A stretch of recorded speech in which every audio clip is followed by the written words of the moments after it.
Isang mapagpalang hapon po at magagabi na rin mamaya mga kababayan.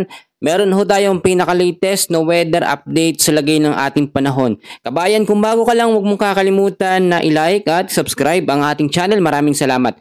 So naging isang ganap na nga po na tropical depression or bagyong Jacinto, yung low pressure area po na ating minomonitor kahapon. At kung titignan ho ninyo, etong si bagyong Jacinto sa ngayon ay mahinang bagyo lamang. Meron po ito ngayong lokasyon mga kaibigan ng 480 kilometers west of Subic Bay. Meron lakas po ng hangin na nasa 45 kilometers per hour. Malapit pa rin po sa sentro. Bumubugso naman hanggang 55 kilometers per hour.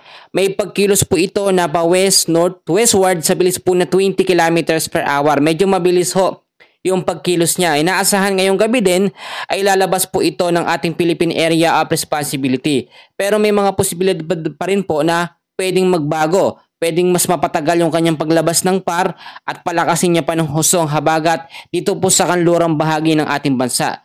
Patuloy po makakaranas ng mga pag-uulan, mga scattered rains and thunderstorm ang ilang bahagi ho ng Batanes, Bubuyan Island, Ilocos Region, Cordillera Administrative Region, kasama po dyan ng Zambales, Bataan, Mimaropa, Western Visayas, Negros Island Region, Central Visayas, Dinagat Island, at Camiguin.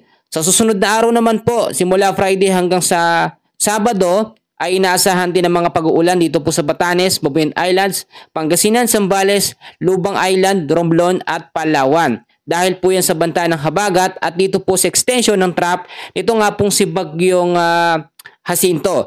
Ipapakita ko sa inyo mabuti yung tinatawag ho natin na track and intensity forecast. Lalabas po ng ating Philippine Area of Responsibility sa ganap po na alas 8 ng gabi, ngayon din pong August 28.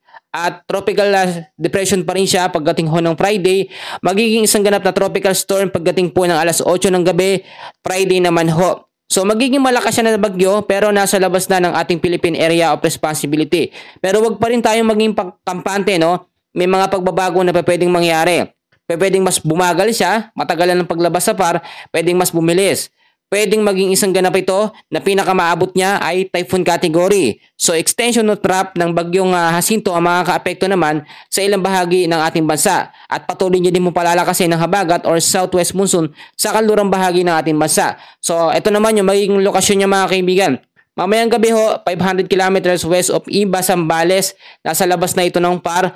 Merong 55 kilometers per hour na lakas ng hangin. Pa-northwestward sa bilis na 10 kilometers per hour. Within the next 24 hours, simula po ngayon, August 29, sa ganap po alas 8 ng umaga, bukas ho ito, 765 kilometers naman siya west of Bacnotan, La Union. Nasa labas na ito ng PAR. Pagdating naman po ng August 29, sa ganap naman na gabi ng alas 8, 1,020 kilometers west of Northern Luzon siya, nasa labas po ng ating Philippine Area of Responsibility. So ngayon mga kaibigan, patuloy nating minomonitor yan dahil nga po sa pagpapalakas sa habagat, meron pa rin nakataas ngayon na heavy rainfall warning dahil po sa habagat. Ngayong araw hanggang bukas ho, inaasahan ng 50 to 100 mm sa dami ng ulan sa Occidental Mindoro, Palawan, Antique at Negros Occidental.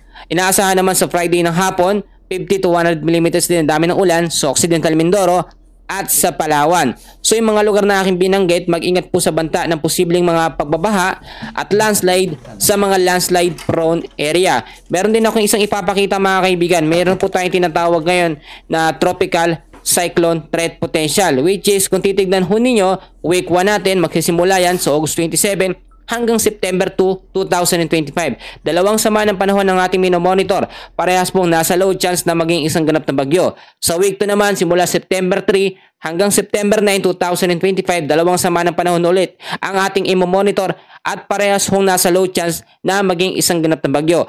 Etong si bagyong Jacinto ay inaasahan na huling bagyo na ngayong Agosto. Pagpasok naman po ng Setyembre, bare months na po tayo, 2 hanggang 4 na bagyo naman ang posibleng i-monitor po natin mga kaibigan na papasok po sa loob ng ating Philippine Area of Responsibility. Tulad ngayon na sunod-sunod na mga bagyong pumapasok, patuloy din ang paglakas ng habagat, maging handa ho tayo.